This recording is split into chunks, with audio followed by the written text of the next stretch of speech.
Alors, tout d'abord, je suis ravi de vous retrouver pour ce nouveau webinaire intitulé «L'or en 2021, stop ou encore?».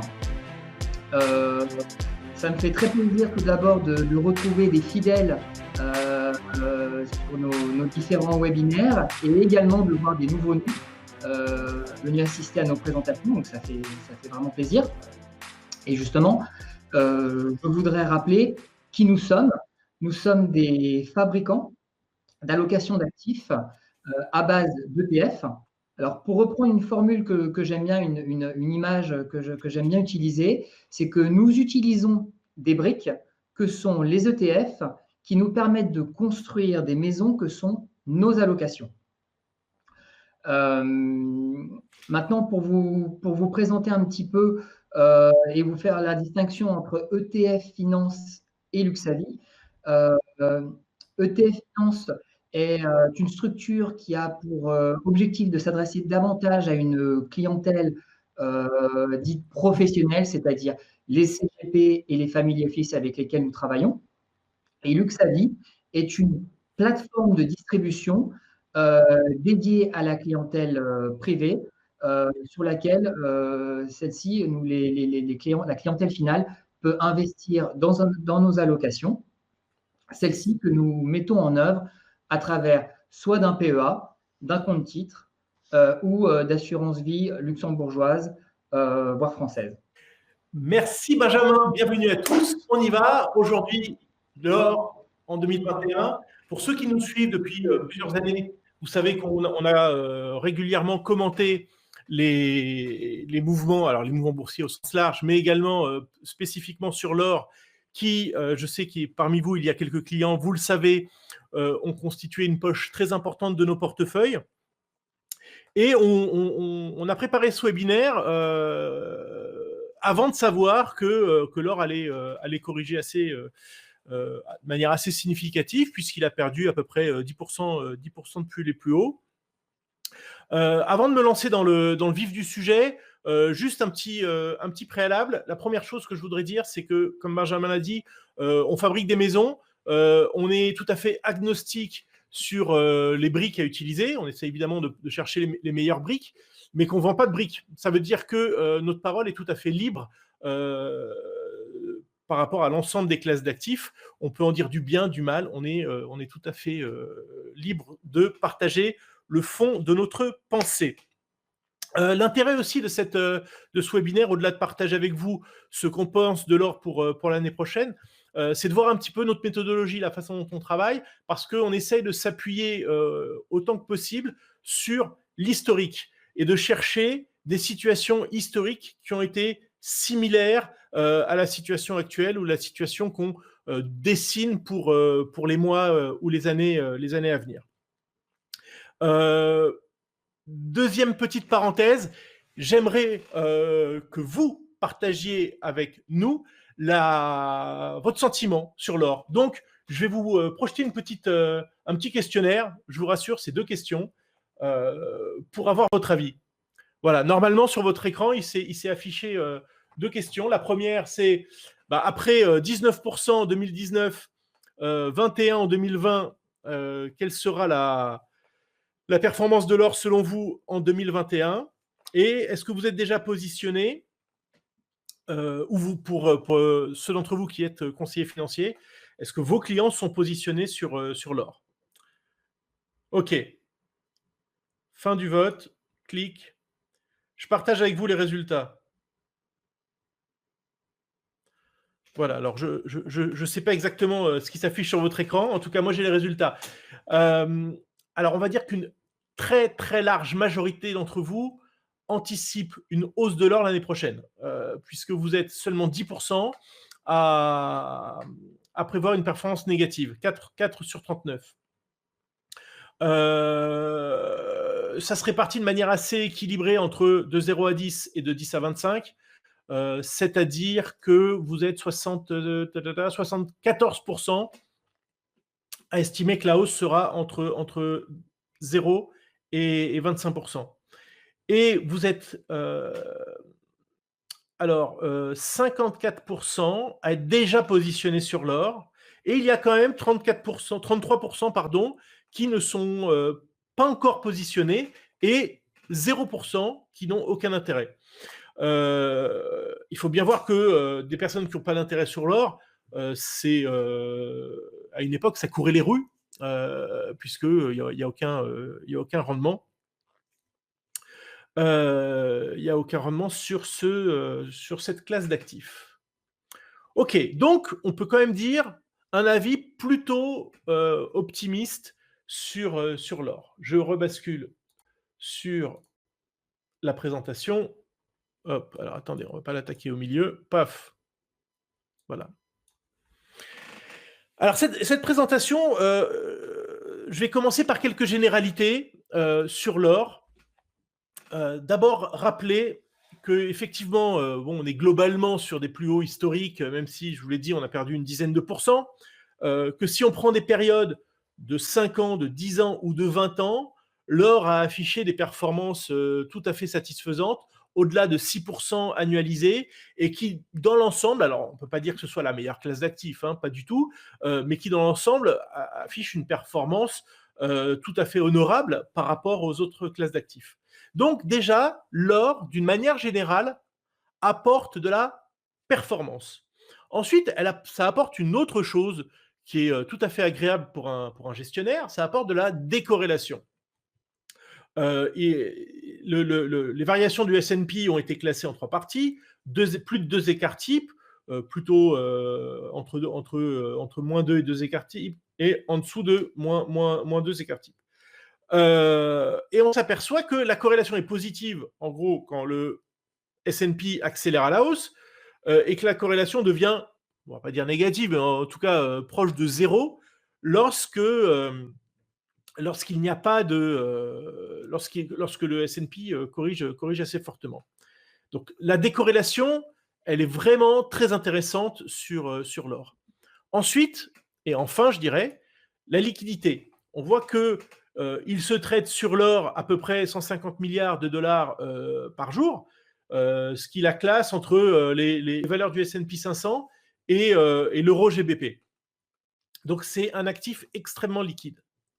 Donc, quand vous mettez ça ensemble, performance, diversification, car décorrélation et liquidité, vous cochez quand même beaucoup de cases pour en faire un investissement qu'on peut considérer comme être attractif d'un point de vue structurel dans un portefeuille.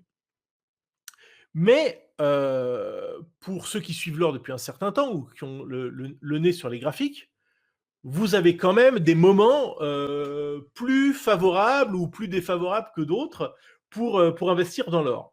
Ce graphique, donc c'est l'or depuis 2010, donc depuis 10 ans. Il y a 2-3 petits messages que je voudrais faire passer. D'abord, comme on n'est jamais mieux servi que par soi-même, je vais avoir la caméra est juste sur mon visage, pas sur mes chevilles, donc je peux dire du bien de moi. On a commencé à dire qu'il fallait acheter de l'or et on a publié un article dans Le Revenu en ce sens où on était très clair en septembre 2018, ce qui s'avérait quasiment être le plus bas. Et sur BFM au mois d'août dernier, on a expliqué qu'il fallait alléger. Alors, ça ne nous dit pas évidemment ce qu'on va faire en 2021. Et on va en parler et on répondra à votre question. Mais pour expliquer qu'effectivement, avoir une poche figée d'or dans son portefeuille en se disant, bon, à long terme, c'est de la performance, de la diversification et c'est liquide, à notre sens, ce n'est pas suffisant, puisque par exemple, on voit que l'or a eu une performance nulle de 2010 à 2017, ça fait quand même 7 ans d'un point mort dans un portefeuille. Donc il faut essayer quand même, selon nous, d'affiner un peu le discours. Alors, je voudrais adopter une vue à double focale en expliquant un peu quelle peut être la vision de long terme et la vision moyen terme. Alors, pour nous, c'est quoi le long terme ? C'est quoi le moyen terme ?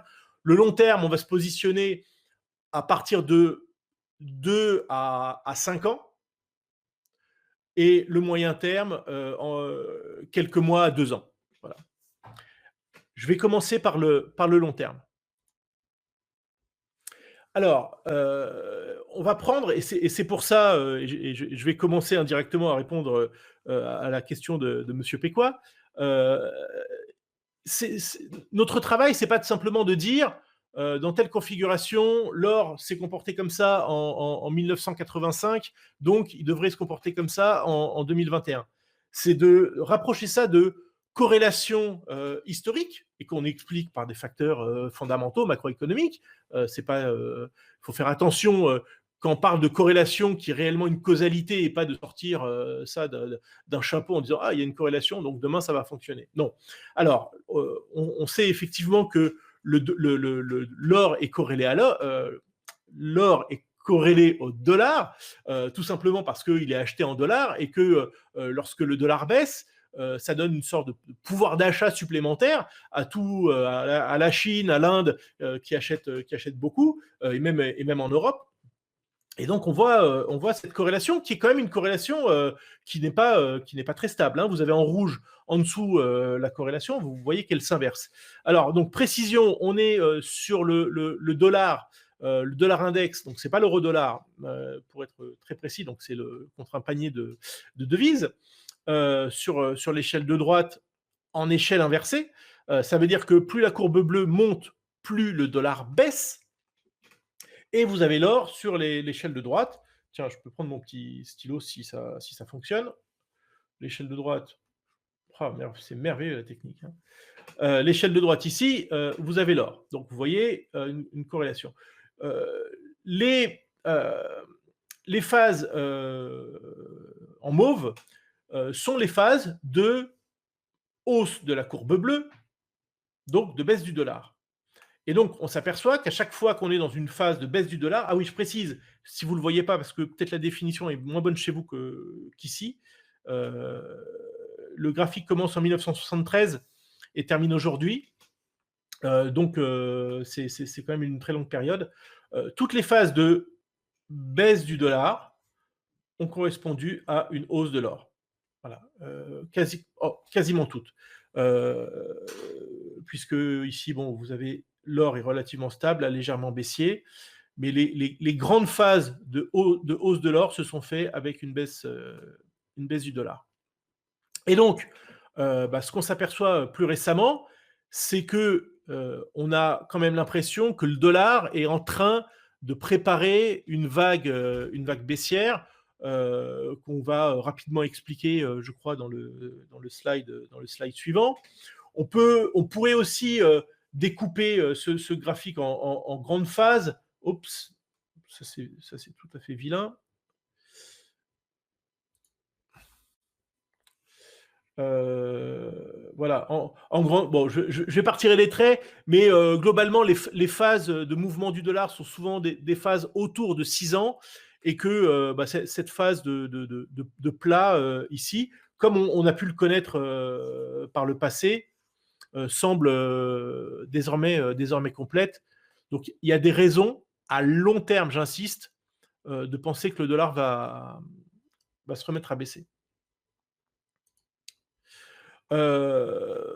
Pourquoi on peut estimer ça? C'est on a pris la différence de rémunération entre l'Allemagne et les États-Unis en prenant l'écart des taux à 2 ans, et que même si à court terme ça s'est stabilisé, c'est pour ça que j'ai mis un point d'interrogation, on a fait un plus bas ici, et on a par la suite, donc là on a l'écart taux à 2 ans, puis en bleu cette fois-ci l'euro-dollar.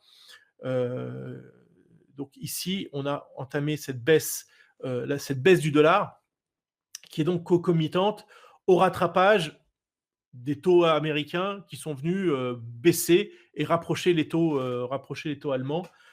Alors, l'écart reste encore négatif, hein, mais c'est la dynamique qui est importante. Et donc, si cette dynamique se poursuivait, on aurait sans doute, c'est pas propre, hein, on voit qu'il n'y a pas une corrélation parfaite, mais ça serait quand même un boulet pour le dollar, et donc favorable à l'or.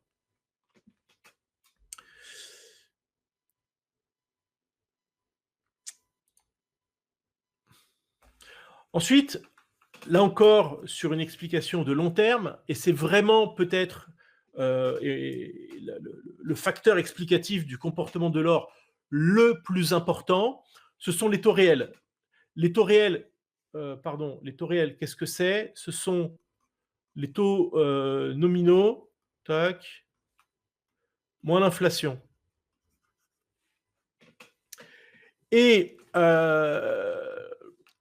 lorsque on pourrait résumer ça, c'est l'intérêt de détenir une obligation. Et si vous avez des taux réels qui baissent de plus en plus, alors ça décourage des personnes de détenir ou d'acheter des obligations qui se reportent sur le second actif, disons, protecteur, même si c'est évidemment plus volatile qu'une obligation, qui est l'or. Donc on voit que la corrélation, elle est vraiment très très bonne, et même depuis un peu plus d'un an, elle est ici quasiment à 1. Même si on a un petit bec sur les derniers mois, ça ne se lit pas encore sur la corrélation à 52 semaines. Qu'est-ce qu'on peut anticiper sur ces taux réels? En réalité, les taux nominaux sont des taux de marché, ce ne sont pas les taux de la Fed, mais ils restent ancrés très fortement par des taux courts à zéro. Et on peut raisonnablement penser que ces taux courts vont rester à zéro devant un monde endetté jusqu'au cou. Ces taux nominaux vont rester très très bas, même si les taux ont tendance à remonter récemment, mais ils vont rester quand même très très très ancrés par les taux courts. Ensuite, l'inflation. Alors, on peut estimer qu'avec les dépenses qui sont faites, même si je suis très prudent sur le sujet, qu'à cet horizon de long terme, donc supérieur à 2 ans, il y a plutôt un risque inflationniste. Donc, vous avez cette partie de la soustraction qui devrait rester stable, celle-là qui va augmenter, donc on va maintenir une pression sur les taux réels. Et ce qui est intéressant, et ce qui est vraiment, à mon avis, l'histoire de l'or à long terme, c'est cette nouvelle politique de la Fed qui a dit « je laisserai glisser l'inflation au-delà des 2% avant de réagir ». Donc, ces deux termes de la soustraction, ils vont rester comme ça. Ça devrait rester stable, et ça devrait progresser, parce que face à cette hausse d'inflation, la Fed ne viendra pas monter les taux d'intérêt. Donc, je pense que en 1 minute, là, je vous ai résumé l'histoire de l'or pour le long terme. Mais ça me semble pas être le facteur explicatif des prochains mois. Sur les prochains mois, on a une autre histoire. On a d'abord l'histoire que l'or a constitué un actif de protection. Et cet actif de protection, on voit qu'il a une très forte corrélation. Je vous avoue que c'est une idée que j'avais en tête, mais je ne m'attendais pas à trouver une corrélation qui, là, elle aussi, a progressé pour arriver quasiment à 1, entre la performance relative des valeurs de croissance et la value. Donc, dans un panier, on a pris tout simplement un ETF iShare Growth US, et le même ETF iShare Value. Donc, dans un, vous avez de la technologie, vous avez de la santé. Dans l'autre, vous avez du pétrole, de l'industrie, de la chimie, etc., etc. Et on voit bien à travers ça que la corrélation étant forte, qu'est-ce que ça nous apprend? Ça nous apprend que, si vous voulez diversifier votre portefeuille, n'achetez pas du Nasdaq et de l'or, parce que vous serez pas diversifié. Et la deuxième chose, c'est que si vous pensez, comme nous, que la value, alors sans doute pas toute la value, mais qu'il y a un rattrapage qui a commencé il y a 1 mois et demi, à la fin des élections, avec l'arrivée du vaccin, alors dans ces cas-là, vous êtes naturellement prudent sur les valeurs de croissance et prudent sur l'or. Si comme c'est probable, la corrélation doit se maintenir. Donc ça, c'est une première brique à l'édifice pour dire attention à l'or dans les prochains mois. Ensuite, si on regarde le comportement des investisseurs, eh ben, ils ont donc là, c'est la masse d'or détenue par le principal ETF aurifère aux États-Unis. Et on voit bien l'intérêt croissant toute l'année sur l'or, avec ce petit crochet durant l'arrivée de Madame Covid. Mais depuis, un certain, je ne voudrais pas parler des intérêts parce que les actifs restent encore proches des records, mais l'engouement se tarit. Voilà, on peut raisonnablement dire que l'engouement se tarit et que pour faire monter des cours, bah, il faut qu'il y ait des acheteurs. Hein. C'est pas c'est pas le nombre de personnes ou la quantité détenue qui fait monter un cours. Ce sont les nouveaux acheteurs. Donc là, on a quand même le sentiment que les acheteurs se tarissent. Et je voyais des chiffres sur les banques centrales. On voit ces banques centrales qui sont désormais vendeuses d'or, qui ont besoin de liquidité. On voit, et en particulier, alors c'est peut-être caricatural, mais évidemment, toutes les banques centrales du Moyen-Orient qui sont très acheteuses d'or habituellement pour diversifier leur risque pays qui est très pétrole, bah, même si le pétrole a un peu remonté, même beaucoup remonté, mais sur une très courte période, globalement, autour de $40. Je jette un œil à gauche sur mon écran avec les marchés, à $46, ça reste quand même relativement bas. Donc, ils ont moins de liquidités pour investir sur l'or.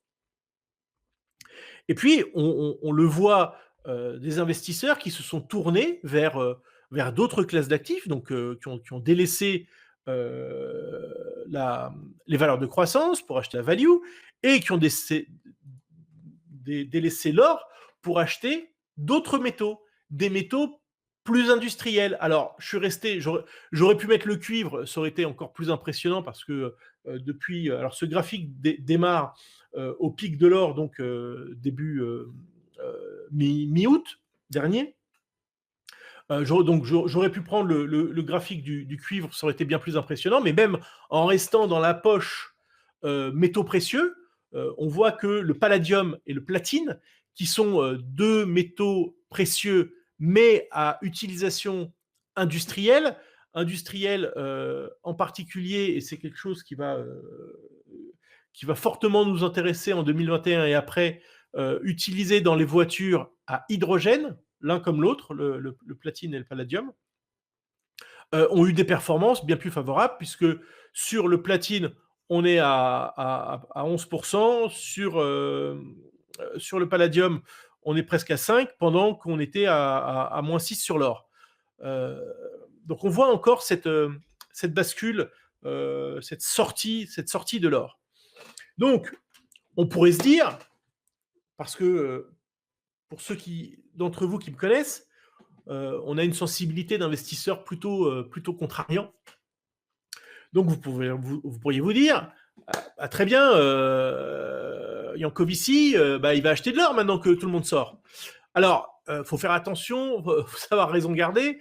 C'est pas parce que la marée est en train de reculer qu'il faut tout de suite y retourner, parce que il me paraît extrêmement tôt.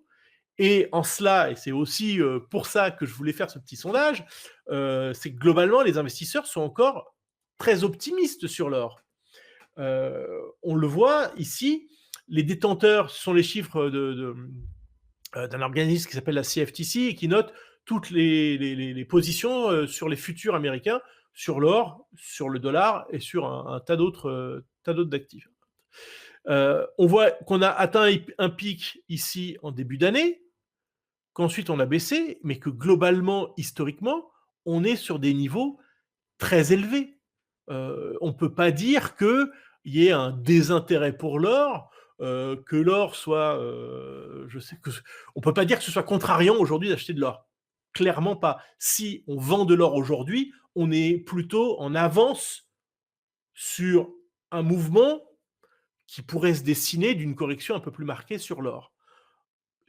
En tout cas, on n'est pas à l'arrière du troupeau des vendeurs. On est à l'avant. Est-ce qu'on fait une bêtise ou pas? Nous, on pense qu'il il est plutôt raisonnable de prendre quelques bénéfices. Peut-être que j'en parlerai un petit peu plus en avant pour vous expliquer ce qui a été fait dans les portefeuilles.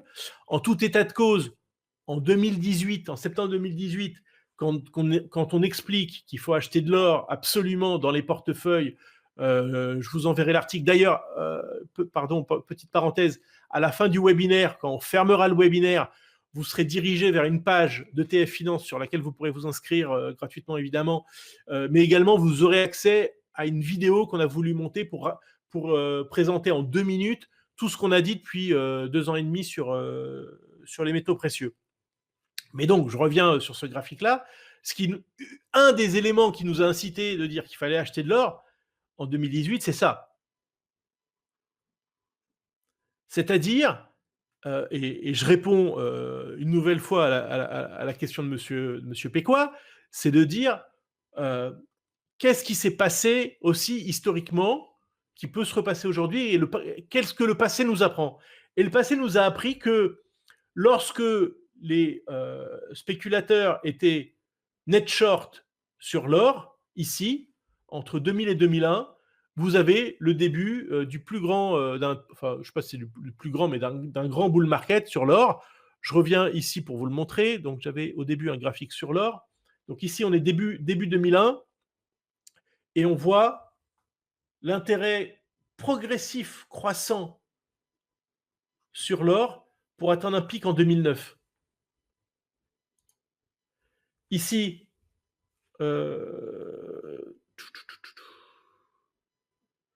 ici, on commence en 2010. Alors, attendez, est-ce que j'ai un graphique de l'or? Voilà, le graphique commence en 76. On voit en 2001, vous êtes ici, vous êtes exactement au plus bas. OK? Et on a un bull market ici formidable, puisqu'on commence à $250 et qu'on finit à $1 600, qui correspond à ce désintérêt et cet intérêt progressif. Donc là, c'était la situation de 2018, sauf qu'à la différence, c'est que l'intérêt pour l'or a été beaucoup plus rapide, qu'on a atteint des niveaux largement supérieurs, évidemment. Bon, il y a aussi beaucoup plus d'argent à gérer, donc c'est naturel que les pics soient de plus en plus élevés. Mais qu'aujourd'hui, on n'est pas dans une phase où dire on achète de l'or, c'est contrariant. Ensuite, je reviens sur le dollar.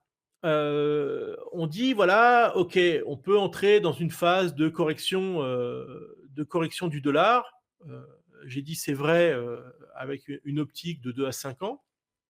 Mais à court terme, on voit que la planète entière est déjà short sur le dollar. D'accord ? Ça, c'est assez notable. Alors, ça n'arrive pas aussi souvent que sur l'or, puisque sur l'or, c'est arrivé grosso modo 2 fois en 20 ans.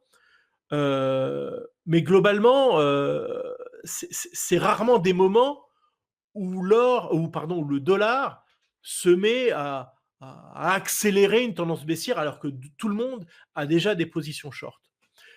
Donc, si vous voulez, on a aujourd'hui, j'ai du mal à voir une nouvelle vague d'achat importante qui viendrait donner un nouveau coup d'accélérateur à l'or.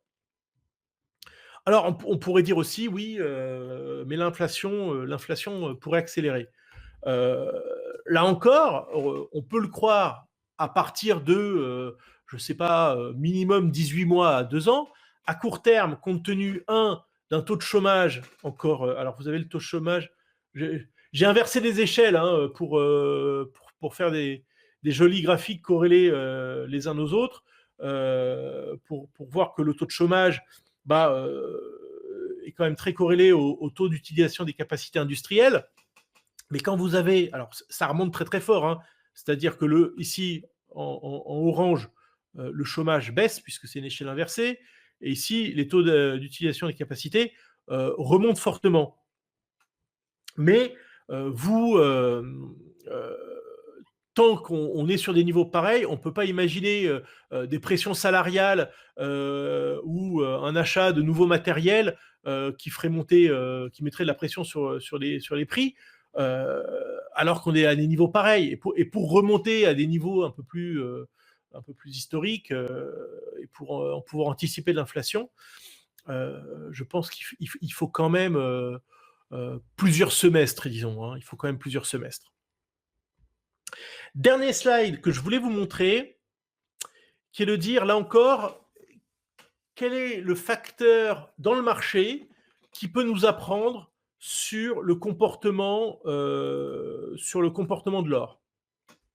Et en fait, je pense qu'on a tous à l'esprit que les mines d'or sont corrélées à l'or.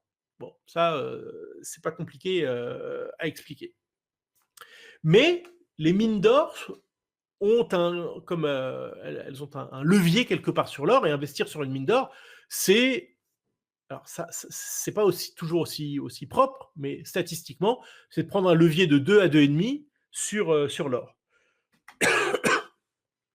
Mais ce qu'on s'est aperçu, c'est que la performance relative de l'or face aux mines d'or, alors je l'ai mis dans ce sens-là pour qu'il évolue dans le même sens que le graphique de l'or. Donc, je m'arrête sur ce graphique parce qu'il est assez intéressant.